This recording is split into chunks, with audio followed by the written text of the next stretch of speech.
Hi, Rishi Sunak. I've got so much to say, but such little time. My name is John Watt, and I'm one of the COVID vaccine injured in this country.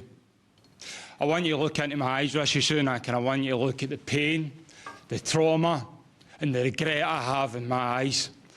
We have been left with no help at all. Not only am I in here that's vaccine injured, there's another man over there whose life's been ruined by that COVID-19 vaccine. I know people who have lost legs, amputations. I know people with heart conditions like myself, Rishi Sunak. Why have I had to set up a support group in Scotland to look after the people that have been affected by that COVID-19 vaccine? Why are the people who are in charge, who told us all to do the right thing, have left us all to rot and left me and the thousands and the tens of thousands in this country to rot? Rishi Sunak, look me in the eye.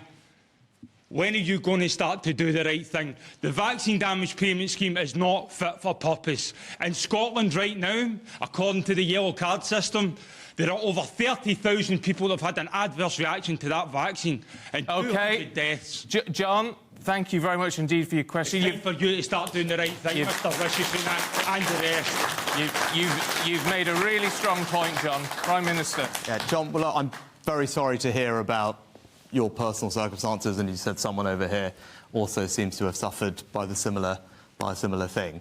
Now, obviously, I don't know about the individual situation that you're in. We're silenced. Well, on social media and everything. Okay. We are silenced. We are the most silenced people in this country. Silence in the press because my story in the press had to go to the government for comment, and they made them take all the stuff out. Forgive me both. I know, I'm happy. No one. Okay. John, no one is saying. Oh, yeah. Okay. I've lost my house, my wife, and a successful career. And sir, you raised some very valid points, I'm sure. What I've got to say is, though, we haven't got you on microphone, and as you know, we've got to get through this. I'm sure we can raise your points with the Prime Minister at a later date.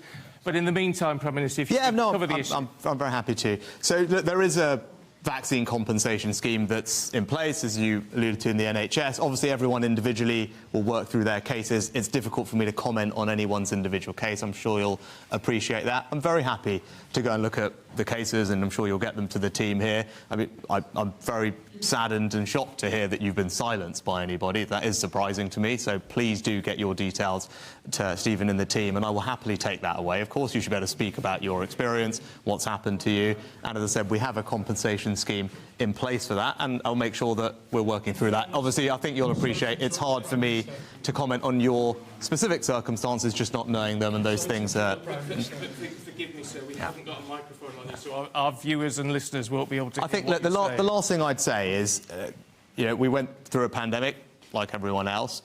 At the points when it came to the vaccine, those decisions were always taken on the basis of medical advice from our medical experts to tell us, as politicians, who are obviously not doctors, about how best to roll out the vaccine, what was in the public health interest, the priority order, how that should be done, who should be eligible. That was something that the doctors recommended on, and that's something that we followed. Now, obviously, if there are individual circumstances which haven't worked out, then that's why we have the compensation scheme in place, and I'll make sure that we follow up on your cases.